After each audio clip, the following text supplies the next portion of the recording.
Et puis comme d'habitude, l'invité du 7-8 en deuxième partie d'émission avec Florence Bergeaud-Blacker, anthropologue et chercheuse au CNRS. Elle a reçu des menaces de mort depuis la parution de son livre Le frérisme et ses réseaux, qui évoque le mouvement des frères musulmans. Elle tenait une conférence à l'université de Versailles-Saint-Quentin en Yvelines cette semaine. Patrice Carmouze l'a interrogée sur sa situation et celle de l'université. Florence Bergeaud-Blacker, vous êtes venue pour une conférence sur le thème savoir et censure. Évidemment, ça fait suite à la publication de votre livre, Le frérisme et ses réseaux, chez Odile Jacob. Ce livre, ça avait un peu commencé avant, mais qui vous a attiré des menaces de mort, enfin, des choses qui nous renvoient à une période qu'on croirait révolue de l'université, du savoir justement et de la censure. Oui, ici j'ai été un petit peu le cobaye de cette séance, puisque je ne faisais pas l'analyse du contenu du livre, oui. Mais plutôt j'ai essayé de donner quelques éléments d'éclairage sur mon expérience de chercheur, effectivement surprise par la violence des intimidations, des menaces, des pressions qui continuent d'avoir lieu autour de moi et de mon ouvrage. Et surtout l'absence, c'est ça qui est remarquable, de critiques de fond. Véritables critiques de fond qui ne sont pas encore arrivées. Alors il y a quelques petites recensions qui sont plutôt favorables à mon livre, mais pour ce qui est de mes contempteurs, ils n'ont toujours pas sorti de véritables arguments fondés sur la conceptualisation que je propose. Et c'est ça qui est un petit peu particulier, c'est à la fois cette violence et cette vacuité de la part de certains collègues. Qu'est-ce que cette violence et au fond ce blocage nous dit de l'université française? L'université, en principe, c'est le lieu en effet des savoirs et on ne peut tout à fait ne pas être d'accord avec une thèse. Mais il y a une discussion, des disputes, comme vous disiez, des discussions.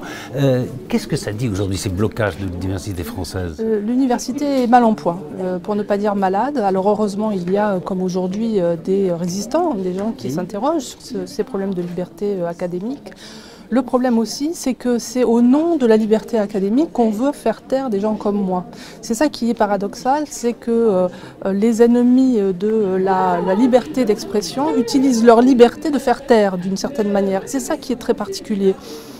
Mais je crois que ce qui est plus inquiétant, c'est l'autocensure, c'est-à-dire le fait d'anticiper un événement violent, même s'il n'y a aucun signe que ça va se produire, comme ça a été le cas pour moi lors de la conférence annulée ou plutôt reportée de la Sorbonne. Il n'y avait pas de signe d'inquiétude et pourtant la Sorbonne a décidé de suspendre ma conférence, ce qui a provoqué la réassurance chez certains qui étaient critiques de mon livre sans l'avoir lu. C'était la preuve qu'il y avait quelque chose. C'était bien la preuve qu'il n'y a pas de fumée sans feu. Or vous appartenez au CNRS, vous êtes une chercheuse, alors qui est reconnue, même si vous êtes contestée par un certain. Mais que je sois contestée, je veux dire, c'est normal, c'est la règle du jeu scientifique. Il faut être contesté, mais sur la base d'arguments véritables et qui prouvent que la personne l'a lu.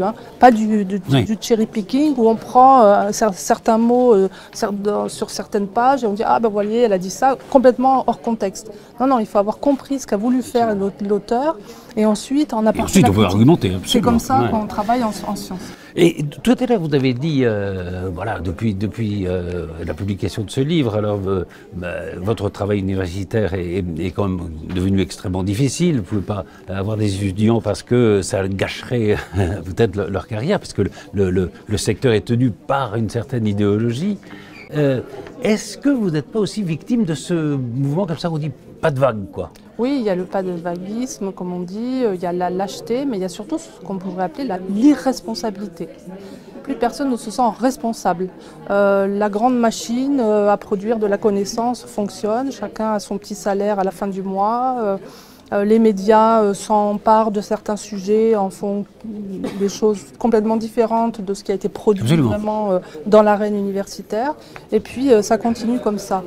C'est pour ça que cette conférence l'a montré, il nous faut réfléchir maintenant sur les moyens de véritablement protéger la liberté de recherche et de réfléchir ensemble avec les étudiants. Moi j'étais surpris, il y a beaucoup d'étudiants aujourd'hui, donc ils s'intéressent véritablement au sujet et ils ont raison. Il faut réfléchir avec eux aux moyens d'améliorer cette situation. Alors il y a une chose, c'est que voilà, vous faites des conférences sur savoir et censure. Du coup, on parle presque plus du fond fond du livre, ce qui est quand même dommage. Oh, ce sera la deuxième partie. Je ne désespère pas, il vient de sortir, une sélection janvier. Je sais que, en tout cas, moi, je suis contactée par les Britanniques, les Danois, les Suédois, les Indiens aussi s'intéressent à mon livre. Donc je ne me fais pas de soucis, il va revenir et cette fois-ci, on parlera du fond. Merci beaucoup. Merci à vous.